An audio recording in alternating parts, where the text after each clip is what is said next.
레위기 말씀을 읽으면 이게 뭐지? 이런 의문이 듭니다. 본문을 읽어봐도 이 말씀이 우리와 상관없어 보이고 또 여러 번 읽어봐도 어떤 의미인지 알 수가 없기 때문입니다. 우리가 성경 말씀을 읽으면 말씀이 이해가 되고 또 그 말씀이 우리에게 교훈을 주어서 내가 하나님을 잘 믿어야지, 또는 내가 이 말씀대로 살아서 하나님이 주시는 은혜와 복을 누려야지, 이런 마음이 드는데, 레위기는 읽어봐도 또 여러 번 우리가 의미를 생각해 봐도 별로 마음에 와닿거나 이해가 되거나 그렇지 않습니다. 이유는 우리가 지금 이 레위기의 말씀대로 희생 제사를 드리지 않고 있기 때문입니다.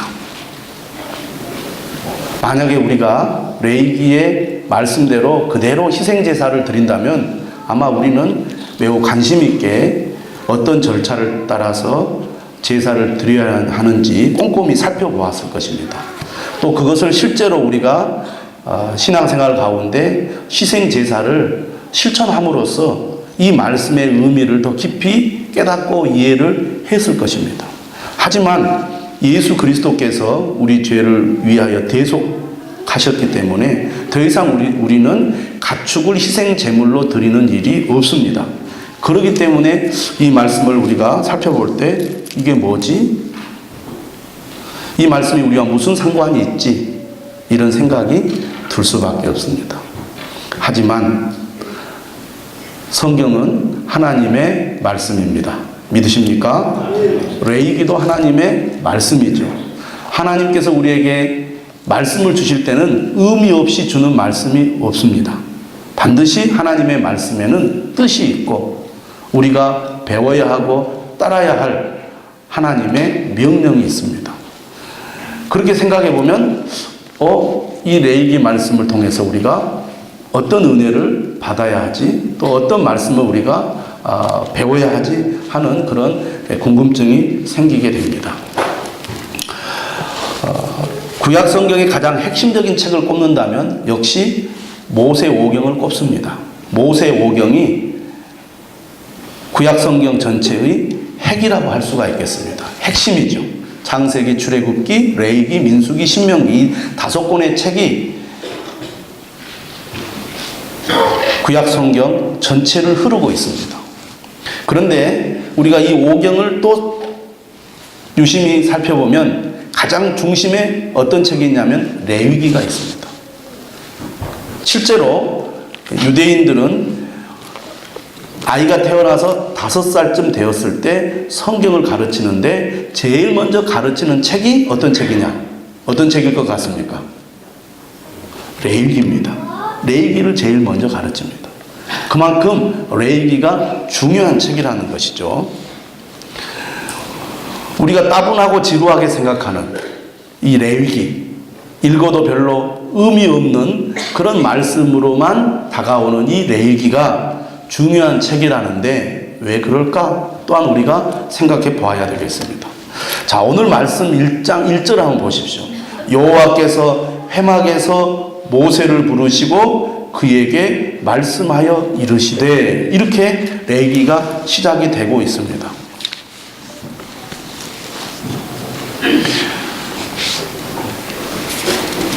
여호와께서 모세에게 말씀하셨다는 구절이 레위기에 적어도 35회 등장을 합니다. 여호와께서 모세에게 말씀하셨다. 이 말은 무엇을 의미합니까? 레위기는 사람의 책이 아닙니다. 하나님의 계시라는 것이죠. 할렐루야. 레위기는 하나님의 계시입니다. 그렇기 때문에 우리가 레위기를 읽을 때 어떻게 읽어야 합니까? 레위기 참고 서적들을 보니까 이렇게 기록이 되어 있어요. 레위기를 읽을 때는 주의 깊게 읽고 심혈을 기울여 연구하고 신중하게 해석하고 적용하며 기쁜 마음으로 순종해야 한다. 공감은 잘 안 가시죠? 근데 저는 공감이 갑니다. 레위기를 제가 설교하기 위해서 읽고 또 읽고 그리고 참고 서적을 제가 읽으면서 연구를 해보니까 레위기 말씀이 다르게 다가오더라고요. 관심이 가지고 또 이해가 되고 재미가 있습니다. 저는 여러분들도 레위기 말씀을 통해서 그런 은혜가 임하기를 축원합니다. 우리가 관심을 가지고 레위기 말씀을 살펴보면 그 말씀 속에서 하나님의 뜻을 알게 되는데, 우리가 분명히 알아야 될 것은 이 레위기는 하나님이 우리에게 주신 말씀이다. 하나님이 직접 만드시고 직접 계시하신 말씀이라는 것을 이해할 필요가 있습니다. 그렇기 때문에 우리가 조심스럽게 이 말씀을 살펴봐야 한다는 것입니다. 우리가 왜 레위기를 우리가 공부해야 하는가? 이 말씀을 보면서 여러 가지를 생각하게 되는데, 첫째는 레위기 말씀을 시작하면서 하나님께서 왜 너희들이 제사를 드려야 하는지 그 이유를 설명하고 있지 않습니다. 왜 설명하지 않고 곧바로 어떻게 제사를 드려야 할지 그 제사의 방법, 방식을 말씀하고 있을까를 생각해 보았습니다. 여러분, 레위기는 독립된 책이 아니라 창세기, 출애굽기, 레위기, 민수기, 신명기, 이 5경이라는 5권의 책이 서로 연결이 되어 있는 책이라는 것을 이해할 필요가 있다는 것입니다. 레위기는 출애굽기와 연결되어 있는 책이라는 말씀입니다. 출애굽기 25장에 보면 성막을 하나님께서 어떻게 제작할지, 만들지 하나님께서 그 설계도를 설명해 주고 있습니다. 성막은 어떤 곳입니까? 성막은 하나님께 제사를 드리는 예배당을 말합니다. 성전이죠. 근데 그 성전은 어떤 성전이냐면 이동형 성전입니다. 다시 말하면 텐트라는 것이죠. 이스라엘 백성들이 광야 생활을 할 때는 떠돌이 생활을 했습니다. 그래서 한 장소에 집을 지을 수가 없었습니다. 그래서 이동할 수 있는 성전이 필요했는데 그 성전이 바로 성막입니다. 오늘 성경에는 회막이라고 표현하고 있습니다. 하나님을 만나기 위해서 이스라엘 백성들이 모이는 장소라는 의미로 모일 회자를 써서 회막이라는 표현을 씁니다. 성막을 지으라는 말씀이 출애굽기 25장에서부터 나오는데, 이 성막을 지으라는 하나님의 목적이 있습니다. 제사를 드리라고. 제사를 드리게 하려고 하나님께서 이스라엘 백성들에게 성막을 만들라고 말씀하셨고, 성막을 구체적으로 어떻게 만들지 그 설계도를 하나님이 보여주셨습니다. 그리고 이스라엘 백성들은 하나님께서 모세를 통해서 보여주신 성막 설계도를 따라 그대로 성막을 만들었습니다. 그 성막을 만든 이후에 하나님께서 레위기에 들어와서 이스라엘 백성들에게 이렇게 제사를 드려라, 하나님께서 지시를 하신 것입니다. 제사는 오늘의 표현으로 하면은 예배입니다. 왜 하나님께서 이스라엘 백성들에게 희생제물을 드려서 예배를 드리라고 하셨는가? 이유가 있습니다. 그것은 하나님께서는 자기의 백성들과 친교를 나누고 싶어 했기 때문입니다. 하나님은 어떤 분이신가? 하나님은 자기 백성과 친밀한 교제를 나누기를 원하시는 분이라는 것입니다. 따라서 합시다. 하나님은 나와 친밀한 교제를 나누고 싶어 하신다. 여러분, 믿는다는 것은 단순히 나는 하나님을 믿습니다, 하나님을 믿습니다 라고 선언하는 것이 아니라는 것이죠. 단순히 나는 하나님을 믿는 사람입니다 라고 다른 사람들에게 내가 고백하는 것이 아니라는 것입니다. 하나님이 원하는 삶은 무엇이냐? 우리가 하나님께 가까이 나와서 하나님과 친밀하게 교제를 나누기를 원하신다는 것이죠. 할렐루야. 여러분, 부모가 자녀를 낳습니다. 단순히 자식을 낳기 위해서 자식을 낳은 것이 아니죠. 물론 대를 잇는다는 의미도 있지만 부모가 자녀를 낳았을 때는 이 자녀와 행복하게 지내기를 원합니다. 자녀를 통해서 기쁨을 누리고 자녀가 건강하게 잘 자라서 행복하게 살기를 바랍니다. 그리고 이 자녀와 늘 가깝게 교제하면서 살기를 원하는 것이 보통 부모들의 마음입니다. 그런데 자녀가 부모를 멀리하고 부모를 가까이 하지 않고 연락도 않고 그렇게 지낸다면 부모의 마음이 어떻겠습니까? 아프지요. 서운하죠. 그런데 자녀가 부모에게 늘 연락도 하고 찾아와주고 부모와 대화하기를 좋아하고 교제하기를 좋아하면 부모는 어떻습니까? 마음이 기쁩니다. 하나님도 마찬가지라는 거죠. 하나님이 우리를 부르실 때는 우리를 자기의 백성 삼으려고 부르셨습니다. 우리를 자녀 삼으려고 부르셨습니다. 그냥 단순히 우리를 자녀 삼으려고 부르신 것이 아니라 우리가 하나님의 자녀가 되어서 하나님과 친밀한 교제를 나누기를 원하신다는 것입니다. 저희 어머니는 지금도 연세가 많이 드셨지만 자녀들이 어떻게 사는지 궁금해 하십니다. 그리고 자녀들과 이렇게 대화하고 만나고 교제하기를 원하세요. 연세가 드실수록 더 그러시는 것 같아요. 그런데 저는 목회한다는 핑계로 전화도 잘 안 합니다. 자주 찾아가지도 못합니다. 그래서 이따금씩 전화하면 반가워하시면서도 한편으로는 서운해 하십니다. 어머니는 저에게 전화를 자주 안 하시는 편입니다. 왜냐하면 아들이 목회를 하니까 바쁘고 힘드니까 방해를 안 한다는 그런 마음을 가지고 있습니다. 그러면 어떻게 하느냐? 제 아내에게 전화를 합니다. 그래서 물어봐요. 별일이 없느냐? 어려움은 없느냐? 아내가 힘들어하죠. 전화하니까. 어머니는 늘 아들이 어떻게 지내는지, 힘들지는 않는지, 교회를 건축했다고 하는데 힘들지는 않는지 염려를 하시죠. 그리고 집에 무슨 먹을 것이 있으면 전화를 해서 가지러 오라고, 맛있는 것이 있다고 그렇게 얘기를 합니다. 그것이 부모의 마음이고, 부모는 자녀와의 만남과 교제와 관계 속에서 행복해하는 겁니다.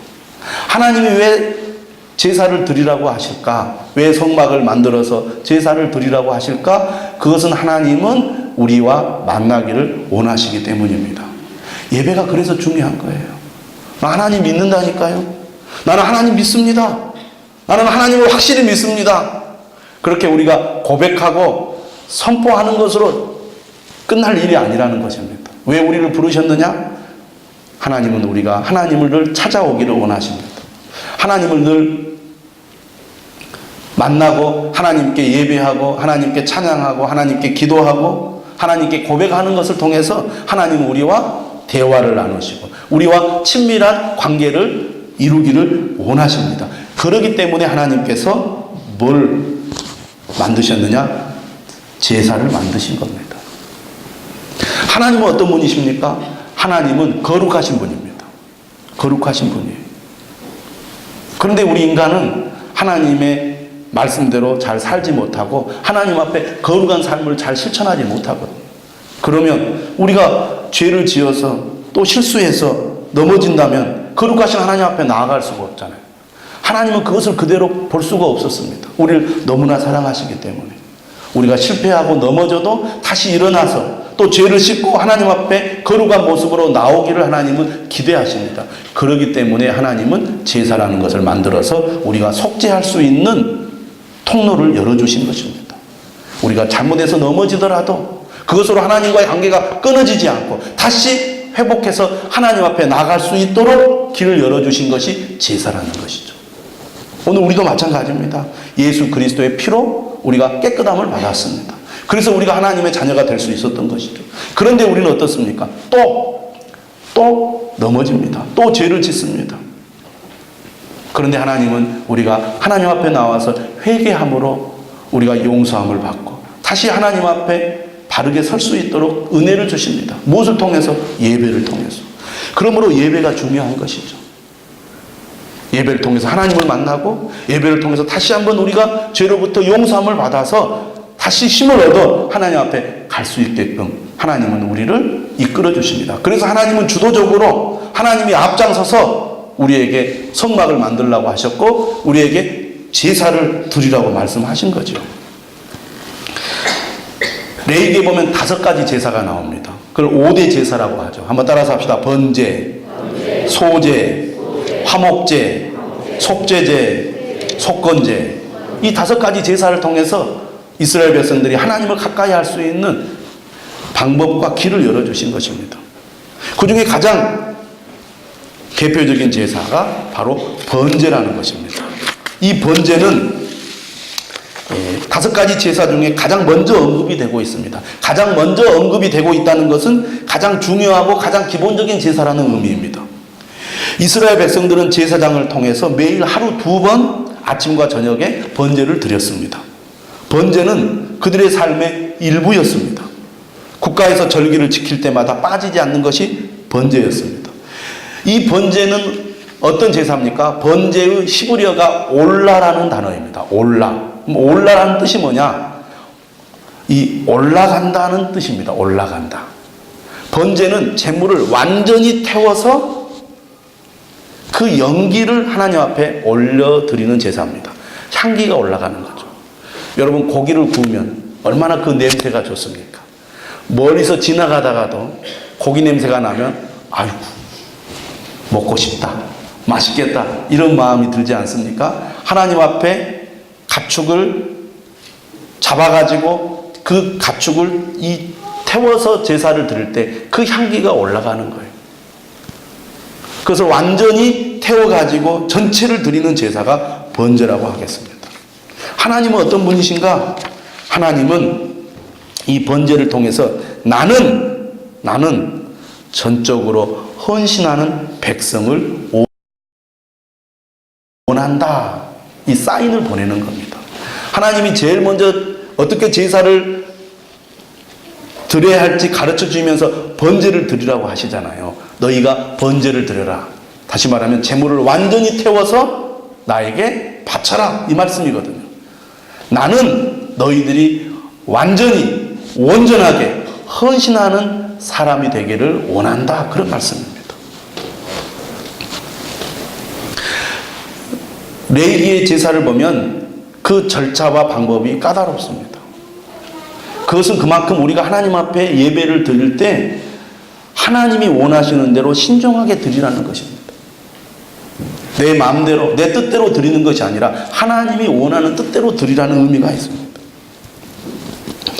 오늘 말씀을 통해서 저는 2가지만 말씀을 드리고 마치려고 합니다. 하나님이 원하시는 것이 무엇인지 오늘 본문을 통해서 2가지만 제가 설명을 드리려고 하는데요. 2절 말씀을 보시기 바랍니다. 2절 말씀. 이스라엘 자손에게 말하여 이르라. 너희 중에 누구든지 여호와께 예물을 드리려거든 가축 중에서 소나 양으로 예물을 드릴지니라. 제사는 예배를 말합니다. 하나님은 우리와 친밀한 교제, 그리고 지속적인 교제를 나누기 위해서 우리에게 제사를 드리라고 명령을 했습니다. 그런데 이 제사는 오늘 우리들이 드리는 예배라고 할 수가 있겠죠. 누가 하나님 앞에 나와서 예배를 드릴 수 있느냐? 오늘 2절의 말씀, 너희 중에 누구든지 할 때 너희는 바로 히브리어로는 아담이라는 단어입니다. 아담. 다시 말하면 아담이라는 것은 사람이라는 뜻이죠. 하나님은 누구를 부르시느냐? 남녀 상관없이 누구든지 하나님 앞에 나와서 예배를 드릴 수 있다는 것을 지금 말씀해 주고 있는 것입니다. 모든 사람이 성별이나 경제적인 지위나 사회적인 지위와 상관없이 하나님 앞에 가까이 다가와 하나님께 예물을 드릴 수 있다는 것입니다. 하나님은 차별하지 않으시는 거죠. 하나님은 누구든지 자기 백성과 친밀한 우정을 나누기를 원하셨다는 말씀입니다. 하나님은 가난하다고 차별하시고 힘이 없다고 차별하지 않으시고 가난하든지 부자이든지 남자든지 여자든지 하나님은 누구든지 다 나와서 하나님을 만나고 하나님과 교제하고 하나님과 예배하기를 원하신다는 것입니다. 할렐루야. 하나님 얼마나 좋으신 분입니까? 나 같은 사람은 하나님께 나아갈 자격이 없습니다. 나 같은 사람은 하나님께 예배를 드릴 자격도 없어요. 믿을 자격도 없어요. 그렇게 생각할지 모르지만 하나님 그렇게 생각하지 않으신다는 거죠. 자, 그런데 하나님은 차별하지 않으시니까 참 좋으신 분이구나 우리가 이렇게 생각하잖아요. 그렇게 생각할 때 하나님은 우리를 약간 긴장시키는 말씀을 하십니다. 뭐라고 말씀하시느냐?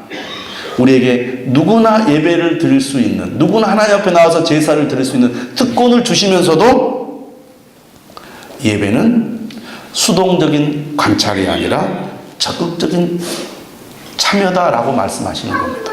따라서 합시다. 예배는 수동적 관찰보다는 적극적 참여를 요구한다. 무슨 얘기입니까? 예배를 드릴 때 우리가 뒤에서 뒷짐지고 이렇게 관찰자로서 예배를 드리지 말라는 거예요. 예배는 어떻게 드리라고 말합니까? 적극적으로 참여하라고 말합니다. 이스라엘 백성들이 하나님 앞에 제사를 드릴 때는 제사를 드리는 당사자가 집에서 가축을 가지고 옵니다. 반드시 가축을 드려야 했습니다. 가축을 가지고 오는데 이 가축을 직접 회막으로 가져와서 어떻게 합니까? 안수를 합니다. 안수를 한다는 것은 머리에 힘을 주고 눌러서 안수를 하는 거예요. 내가 죽어야 하는데 이 제물을 내 대신 하나님 앞에 희생 제물로 바칩니다. 그런 의미가 있습니다. 제물과 제사를 드리는 당사자가 동일시 되는 것이죠. 그래서 죄를 제물에게 전가시켜서 떠넘겨서 내가 죽어야 할 죄를 가축으로 하여금 대신 짊어지게 하는 것입니다. 죄값을. 그리고 난 다음에 누가 이 번제물을 죽이느냐면 제물을 드리는 사람이 직접 이 제물을 죽입니다. 자, 여러분 한번 상상을 해보십시오. 오늘 본문에 보면 수송아지를 잡습니다. 송아지가 여러분 순한 것 같아도 송아지가 날뛰면요 얼마나 힘이 세고 무서운지 모릅니다. 또 10절에 보면은 양이 나오죠. 염소가 나옵니다. 양과 염소를 제물로 바칩니다. 그리고 그 뒤에 보면 비둘기가 나오죠. 세 가지 제물을 통해서 제사를 드리는데 여러분 살아있는 가축을 죽이는 것은 절대로 쉬운 일이 아닙니다. 제가 어렸을 때 저희 아버지가 오리를 잡는 걸 봤습니다. 왜 오리를 잡았느냐? 피를 마시려고. 피를 마시면 건강에 좋다고 오리를 잡으시더라고요. 어렸을 때. 그래가지고 오리가 목이 길잖아요. 목을 딱 잡고 딱 놓은 다음에 칼로 오리를 딱 쳐요. 그러면 오리가 툭 이렇게 잘라지면서 거기서 피를 대접에다 받아가지고 살아있는 피를 마십니다. 정말 눈 뜨고 보기 쉽지 않습니다. 그런데요, 탁 잡고 칼로 탁 내리쳤는데요, 오리가요, 파다닥 하니까요, 손을 탁 놔버린 거예요. 그러면 오리가 이렇게 바로 쓰러져야 되는데, 벌떡 일어나가지고, 목이 없는데, 머리가 없는데 뛰어다니는 겁니다. 그럼 피가 막 이렇게 막 솟구쳐요. 그걸 어렸을 때 보고 제가 충격을 받았어요. 여러분, 잘못 잡다가는 짐승이 날뛰어가지고, 막, 소름 끼치게 합니다.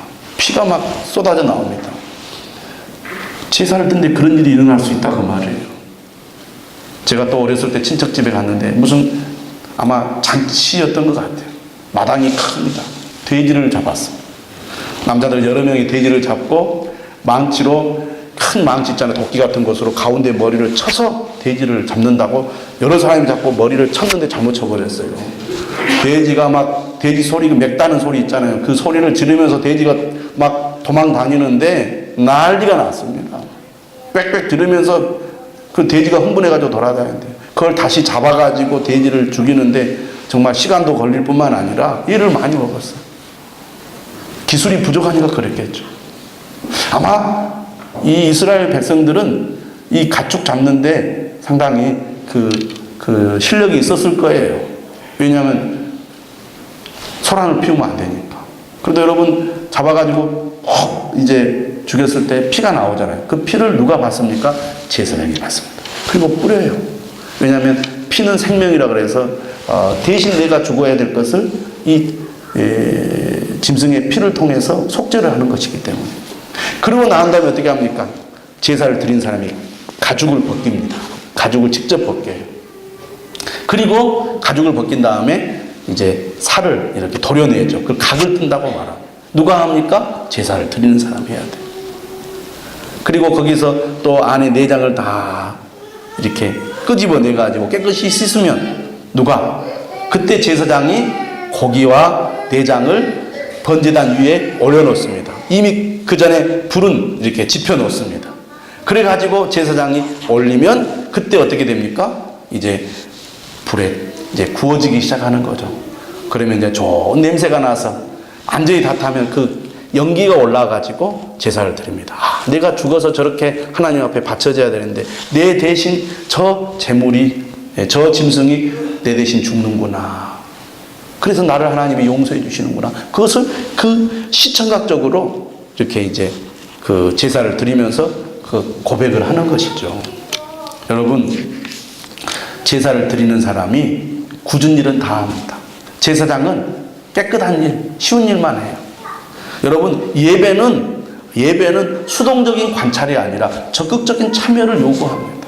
우리가 하나님께 예배를 드릴 때 어떤 자세로 드리느냐에 따라서 우리가 예배를 통해서 하나님을 더 깊이 만날 수 있고 하나님이 주신 은혜를 체험할 수가 있습니다.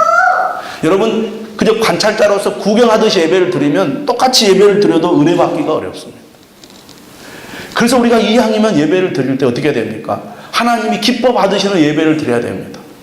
일찍 와서 기도로 준비하고 또 열심히 찬양함으로써 우리의 마음을 열어야 되겠죠. 뿐만 아니라 예배를 통해서 우리가 정말 하나님의 은혜를 받기 위해서는 되도록이면 앞에 앉아야 됩니다. 뒤에 있으면요, 이렇게 관찰자가 되기가 쉽습니다. 다른 사람 뒤통수가 보이잖아요. 저 사람은 머리 스타일이 어떻다, 옷을 어떻게 입고 왔다, 예배 드리는데 졸고 있다, 이게 보이거든요. 예배는 하나님 앞에 드려야 되는데 뒤에 앉다 보면 나도 모르는 사이에 예배에 집중하기보다는 예배를 드리는 다른 사람들을 관찰하게 된다는 것이죠. 그래서 할 수만 있으면 앞에 나와서 정말 힘을 다하여 예배를 드리려고 해야 됩니다. 그렇게 예배를 드릴 때, 여러분이 예배를 드리고 나갈 때 하나님이 우리에게 어떤 위로도 해주시고 평강도 주시고 힘도 주셔서 그래, 내가 하나님이 주신 은혜를 가지고 열심히 나가 살아야지, 이런 마음이 들지 않겠습니까? 찬양을 드려도, 기도를 해도 힘을 다하여 우리가 찬양을 드리고 기도를 드려야죠. 예배는 우리가 그런 말을 많이 합니다. 예배에 성공해야 신앙생활에 성공한다. 예배를 드려도 은혜가 안 돼. 예배를 드려도 아무 감동이 없어. 예배를 드리고 나갈 때 내 마음가짐이 변화가 없다. 예배 실패한 것이죠. 어떻게 하나님 오늘 나에게 은혜를 주십시오. 하나님 내 이 간절한 이 기도에 응답해 주십시오. 여러 가지 문제들이 있는데 하나님 도와주십시오. 그래서 뭔가 마음에 좀 위로가 되고 좀 확신이 되고 뭔가 하나님의 응답의 어떤 그 평안이 와서 우리가 돌아가야 되지 않겠습니까? 그러기 위해서는 예배에 우리가 적극적 참여자가 되어야 할 줄로 믿습니다. 할렐루야. 두 번째는 하나님께 예배를 드릴 때 반드시 예물을 가지고 드리라고 말합니다. 빈손으로 오지 말라고 말합니다. 그러면 여러분 이런 마음이 들 겁니다. 나는 가난한데 드릴 것이 없는데 어떻게 합니까?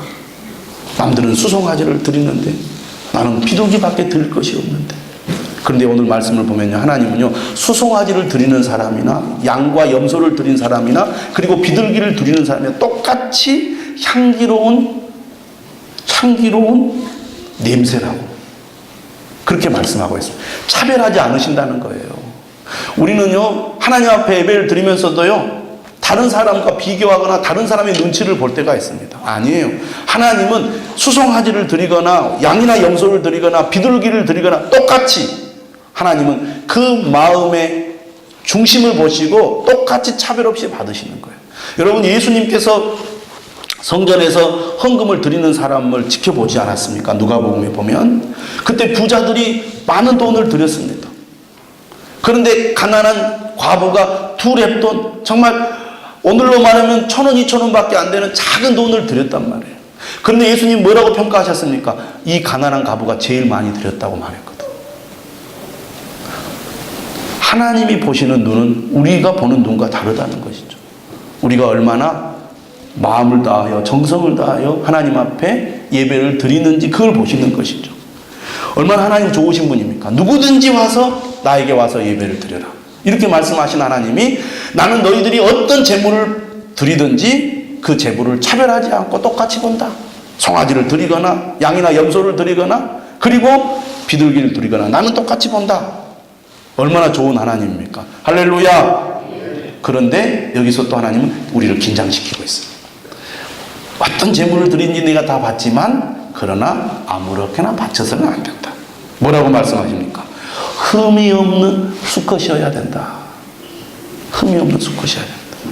그러면 3절에 뭐라고 말하냐면 여호와 앞에 기쁘게 받으시도록 드릴지니라. 무슨 얘기입니까? 가장 좋은 것으로 드리라는 것입니다. 이런 사람들이 있었던 것 같아요. 가축이 있는데 가축이 밥을 잘 안 먹어요. 힘이 하나도 없어. 못생겼어. 불필요하니까 내가 드려야지. 하나님 안 받으시겠다니까. 맨날 아파가지고 상처가 있어. 에이, 우리 집에 필요 없는 거니까 드려야지. 안 받으시겠다는 겁니다. 소를 드리려면 가장 좋은 것으로 드려라. 양을 드리려면 가장 좋은 것으로 드려라. 비둘기를 드리려면 가장 좋은 것으로 드려라. 정성이 들어가야 된다 그 말이에요. 할렐루야. 가축 중에서 가장 좋은 것을 선택하라는 것이죠. 하나님은 차선을 들여서 무시해서는 안 되는 분이라는 겁니다. 차선 알죠? 최선이 아니라 차선. 최악은 말할 것도 없고 차선도 드리지 말고 최선을 드리라는 얘기죠. 최고의 것을 받기에 합당하신 하나님이라는 겁니다. 여러분, 다윗이 교만해져서 하나님이 하지 말라는 인구조사를 하게 됩니다. 책망을 받게 되죠. 그래서 하나님 앞에 속죄 제사를 드리려고 하는데